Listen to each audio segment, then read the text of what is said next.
Hi, everybody. It's Mary Alice here, and it's week 3 in the Story the Future Online Summit. And in fact, our theme this week also is Story the Future. And I'm just really pleased to have a circle of practitioners and people out there who are doing some amazingly wonderful work to help us shift our story and decide what kind of future we want to have. So if you haven't joined the Facebook group, please do so, because the conversation there is very rich, and you may especially want to share what you have learned today or what insights you gained from our conversation. So we look forward to seeing you there. And I'm really pleased, Jeanette, to welcome you. This is Jeanette Swart. We met last year at the Beyond Storytelling Conference in Germany. And it was kind of an immediate connection between the two of us, as story activist meets re-author the future person. And we started talking about some of those perspectives we had on the world and how we both realized that narratives aren't fixed unless we let them be that way. And you shared with me your book, which I just want to show here first, Re-authoring the World. And we're going to get in a moment to where this whole theme of re-authoring comes from and where that came from for you. But is there something you'd like to say about yourself, and more specifically, what was the beginning of this journey working with story for you? I grew up always wanted to be a therapist. So from small childhood, I would go to the library and I would read everything on therapy that I could understand at that age. And so that's where it all started. And I never imagined there were different kind of approaches and all of that. So when I was stuck in my own life as a 20-something, 30-something, I would draw on everything that I've learned in all of those books as I went to the library. But there was a time in my life when none of them worked anymore.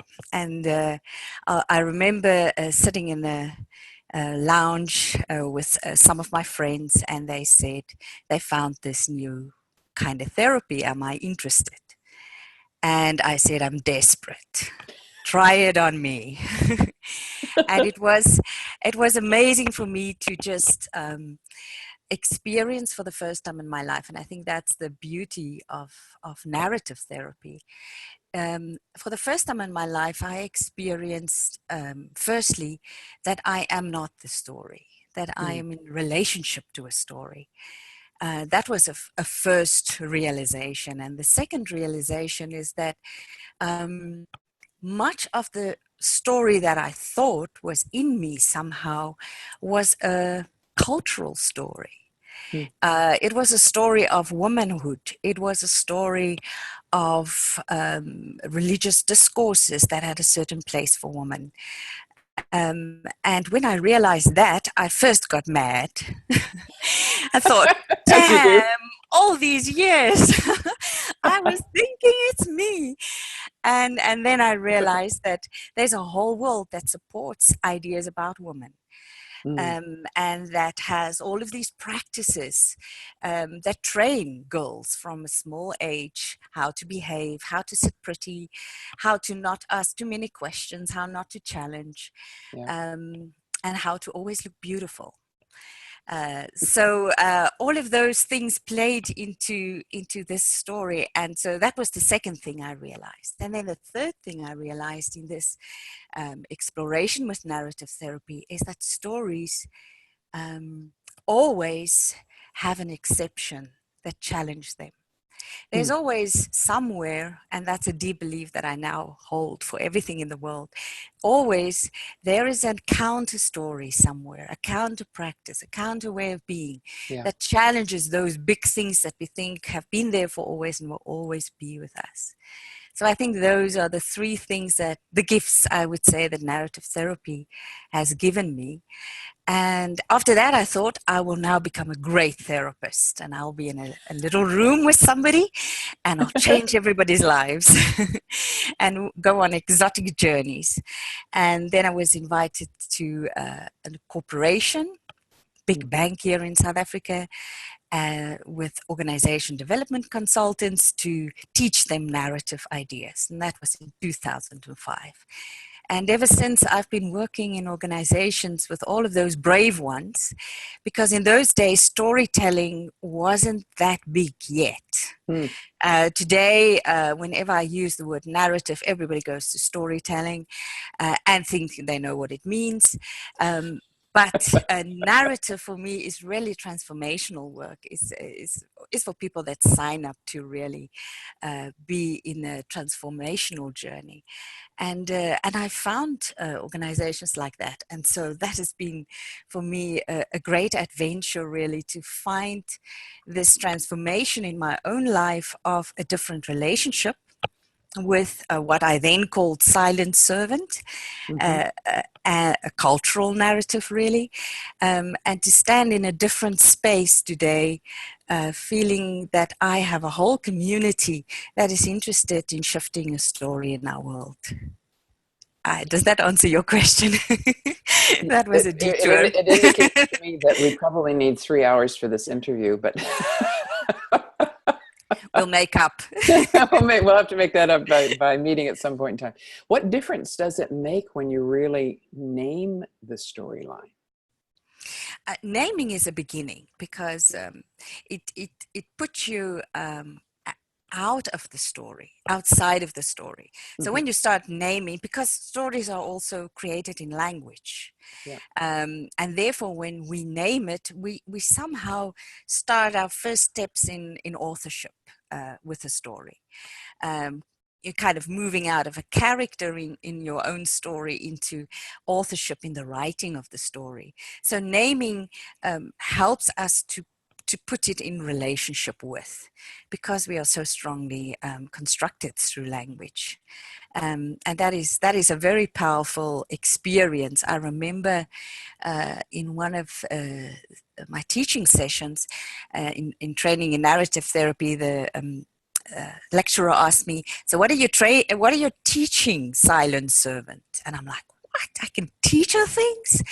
And that was it is those kind of questions obviously also transport one, because if you also find the naming, and then in questions you ask different kinds of questions where you again put people in authorship, it's really questions that stays with you forever, because you know that in that question you've also been transformed and put in a different place. One of my favorite things to say is, if we know that we live in a story, that means we can change it. So suddenly having the agency and what you're calling here authorship of your story, rather than it is me, or this is the way it is, or this is something I'm stuck in, to say, we're in the story, so where could it go from here? How might it shift if we can look at it? Yeah, and that's a dilemma in our culture currently, in Western culture in particular, is that our language joins people with stories, and it internalizes problems. So you are the depressed person, or this is a fragmented team. So immediately people are wrapped into the story that they have no authorship over, and especially if it's a person with power saying it, or people in a powerful position saying that somehow looks like they know something, then it really traps people into those labels. It's an interesting thing to become not only aware of story, but aware of your own language, what you're saying, and how that is creating what is. So this is, you create your own reality. Actually, has a fundament in fact of language. Yeah, we are creating. We're co-creating it all the time in the stories we share. Yeah. So this and concept also, of and also our identities. We are co-creating our identities with this whole beautiful world that we're living in all the time. And so that agency is a wonderful discovery. And it can also initially make people quite mad when they realize that they've been handed things that they thought is the only way that they can show up in the world. And I think the dilemma here is the most important thing for me, is that people don't feel that they are somehow, what happens, people tell them, oh, you just have a limiting belief about your life. Mm-hmm. And then we're making that person the problem again, now also for having limiting beliefs, and not recognizing that there is a whole world out there that's constantly reinforcing certain practices, reinforcing what is success, what is the good life, what is failure. And so the liberation for me in that is really discovering that there's a whole world beliefs and ideas, and what beliefs and ideas have come into my cultural beliefs and ideas, and how do I want to be in relationship to that?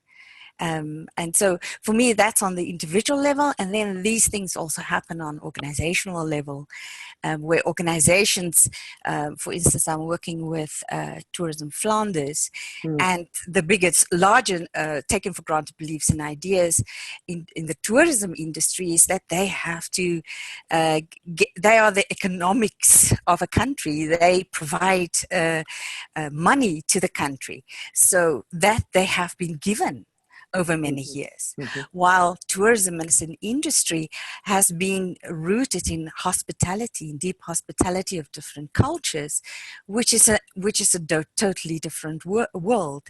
So when we when we then move into an industry with taken for granted beliefs and ideas, how do we then ask questions about it? And they are one of the organizations, Tourism Flanders, that in 2016, 2017, they came to me and said they are thinking of really understanding the transformational nature of tourism and move beyond these economic models. And so where do one start? One starts with the stories and saying, okay, so how do we make meaning of what transformation means for us in a particular culture, in a particular time, in a particular season of the world also? And the questions we explored together, first with the department and then also with people in the tourist sector, was take me to a moment when you traveled and something shifted or moved for you. And then we use story as the baseline. I ask about moments because people, when you ask most Westerners, tell me a story, they totally freak out because they don't have a story, or they, in their culture, story means a lie. But when you say, take me to a moment, everybody has a moment. Yeah. And it hasn't that grandiose feeling to it. And then from that, we discover, well, if transformation is about really, I saw something different. I felt something different. Yeah. I look at the world differently. Then these moments open up the possibility for us to imagine a different future for something like Tourism Flanders. And for me, that's the beginning of the reauthoring journey, where our data is not only the numbers, but our data is our real life experiences in the form of stories that then teach us about the possibility of the way forward. But I think what I also saw with that group is that it also brings, when people come together and they can mean together, that also amplifies the transformation, because our human connectedness in meaning, that I can perform my life for you and you holding it with dignity, and you perform your life in a moment, small story of a moment, and you held me. And now I have a bag of stories as I leave this conference center that I can retell about the possibilities for our world. And for me, that's the beginning of a reauthoring journey. So collective sense and meaning making, I think we're kind of in agreement on that point, is a really important thing that stories do that people may not realize. But the other thing I want to pick up on, which I've heard you use a lot before, and that's that word dignity. So that important component of what do stories and dignity have to do with each other? Again, we go back to, what are the taken for granted, the beliefs and ideas? What is the world that we've been handed in our relationships to one another? And in that world, we judge one another, we assume about one another, We give advice all the time because we think we know about other people's life, if it remotely looks the same as ours. And we have been taught in most cultures to fix other people. Um, and then at the tail end, we kind of give positive judgments. So that it doesn't look that bad. And so Oh, that for sounds me, horrible. that's the world that we've been handed in our relational being with one another. Yeah. And in that space, we have undignified one another. The moment we give advice, the moment we assume about another person, they don't have an opportunity to author themselves. Mm-hmm. So how can we create the spaces of dignity where people have a stage where they can re-author their lives, where they can take back the pen themselves? And that means practices of careful curiosity, practices of asking questions that we really don't know the answer to. Practices of using people's vocabulary as we ask the questions. Especially, and I live in a country with 11 official languages. So most of us talk and translate all the time. Mm-hmm. And we have all of this thing that our competency is measured by the quality of our English and the grand words we use and how confident we are when we present ourselves. And so all of that is in the mix. So by the time we get that damn English word out, then we're like, and it's not good enough because the person says, oh, what you're really saying is, and no, that's not my word. And you should be very grateful that I got the English word out. So at least use people's language and vocabulary when you ask a question. I think that is re-dignifying people's lives.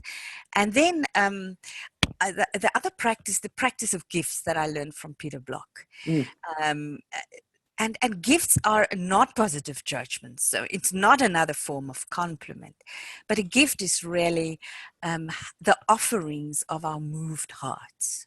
Mm-hmm. So as I listen to you, how have what you told me moved me, touched me, transported me, challenged me maybe, upset me? That might also be a gift, because sometimes we need that to happen to us too.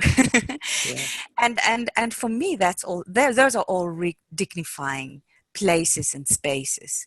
And I think for me in this country in particular as well, so many times my Black colleagues would just say, you white people are so rude because you never greet. And we don't. We walk past each other and we don't see one another. And in most African cultures, the greeting is everything. Until you have greeted the chickens, you have not properly greeted.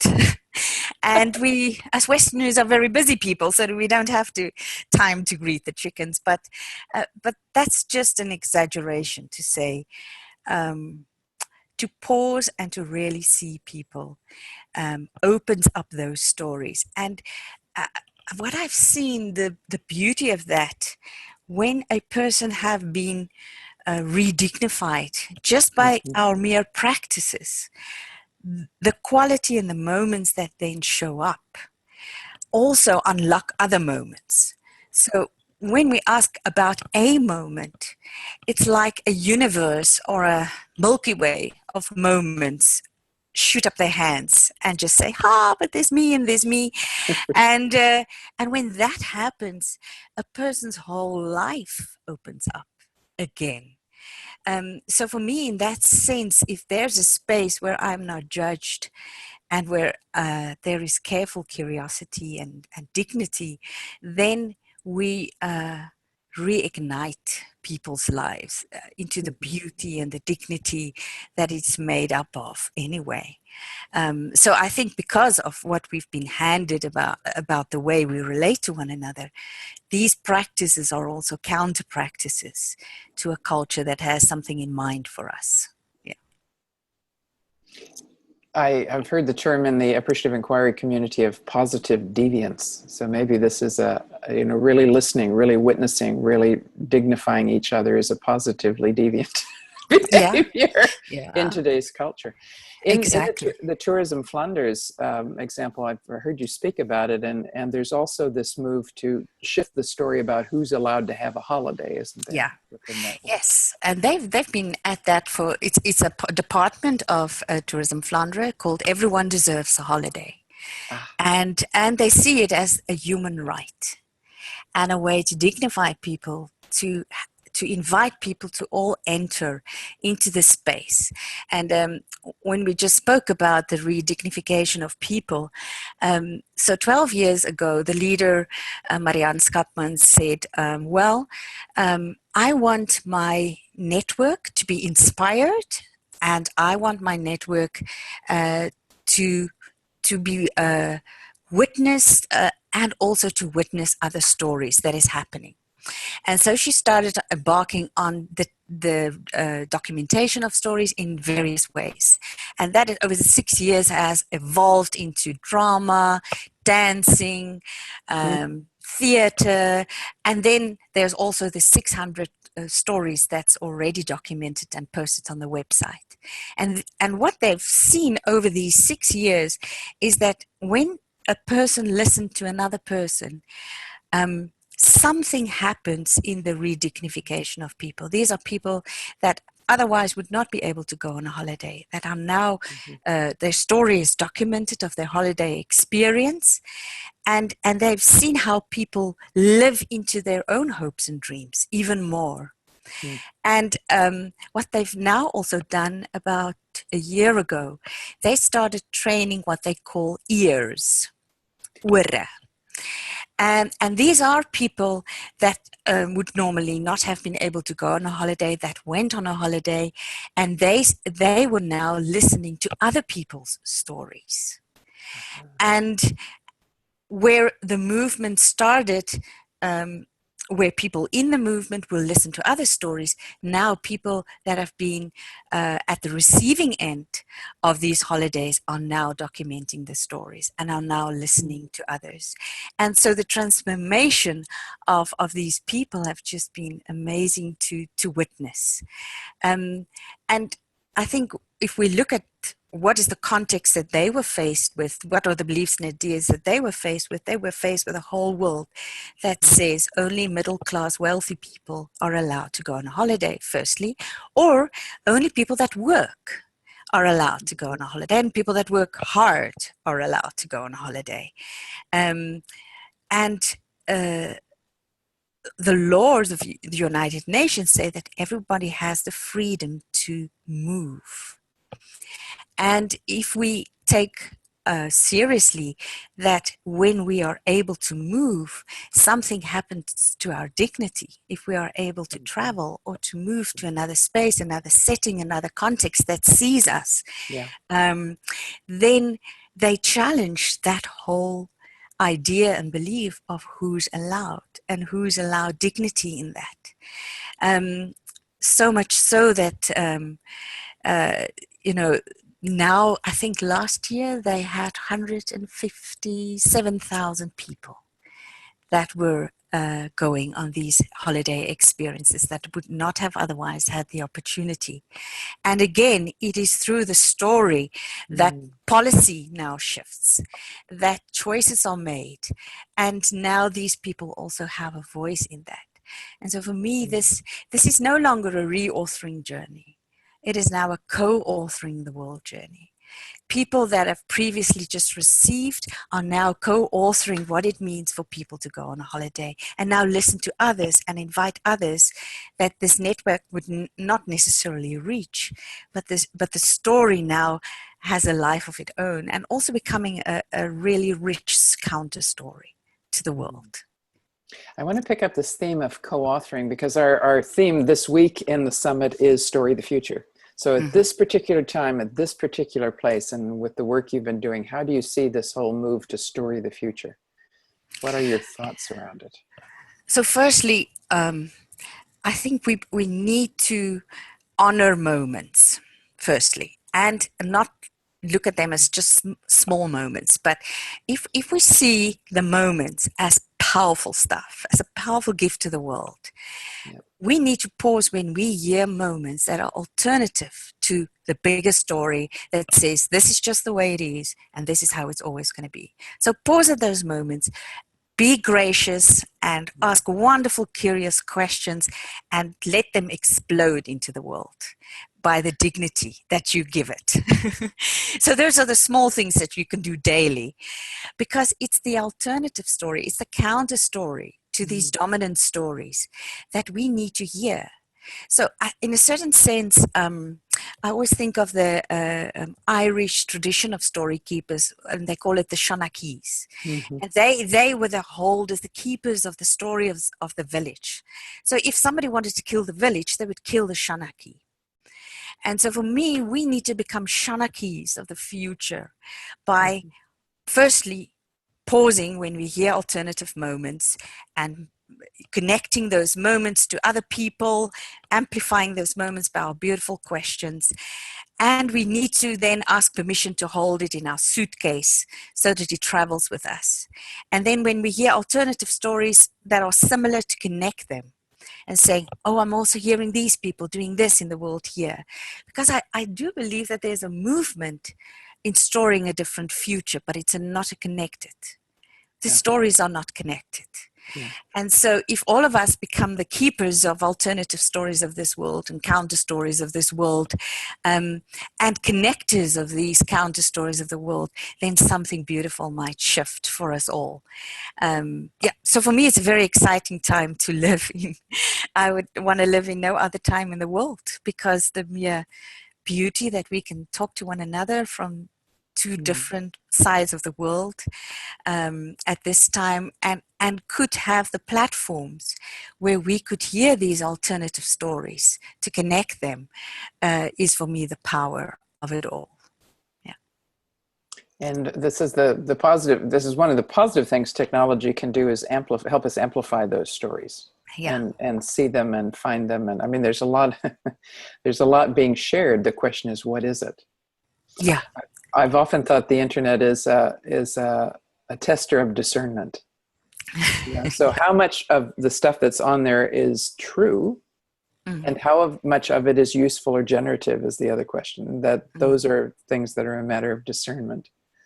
Yeah. But calling each other in, please tell me about your moment, is an interesting way to start. In fact, I was in the grocery store this week and I saw a group of people standing at the end of the seafood counter. And I asked the person who was serving me, who are those people? And because I heard someone say, and now so-and-so will tell us an uplift story. And I was like, oh, stories at work in the workplace.